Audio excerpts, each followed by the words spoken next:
Berita utama kembali hadir untuk Anda, saudara, dan kami sudah menyiapkan sejumlah berita pilihan untuk Anda. Kita ke informasi yang pertama, mabuk suami bakar rumah. Cekcok dengan istri, seorang suami membakar rumah di Jalan Haji Mukhtar Raya, Petukangan Utara, Pesanggerahan, Jakarta Selatan. Pelaku membakar rumah tersebut dalam keadaan mabuk. Sebuah rumah di Pesanggerahan, Jakarta Selatan sengaja dibakar oleh suami yang cekcok dengan istrinya. Usai bertengkar, pelaku sempat meminjam korek api di salah satu warung, kemudian membakar rumah yang ditempati sang istri. Api dengan cepat merambat dan menghanguskan dua rumah di sebelahnya. Api dapat dipadamkan setelah 31 personel damkar dikerahkan ke lokasi kejadian. Pelaku diduga melakukan aksi nekatnya dalam keadaan mabuk. Polisi masih memburu pelaku yang meninggalkan lokasi saat api membesar.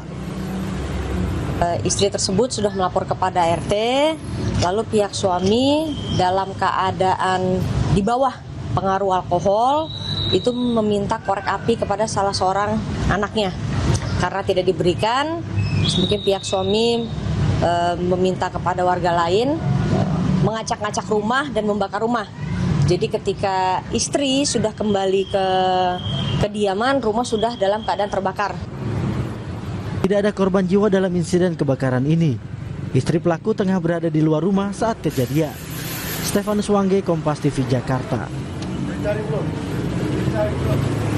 Berita pilihan berikutnya, saudara. Penangkapan pencuri bentor. Dua pelaku pencurian spesialis becak motor diringkus Satreskrim Polresta Padang. Penangkapan pelaku diwarnai aksi pengejaran karena pelaku berusaha kabur.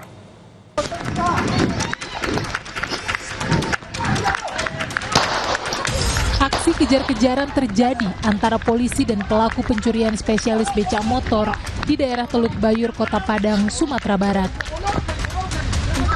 Mengetahui kedatangan polisi, pelaku sempat mencoba kabur. Petugas terpaksa melepaskan beberapa tembakan peringatan untuk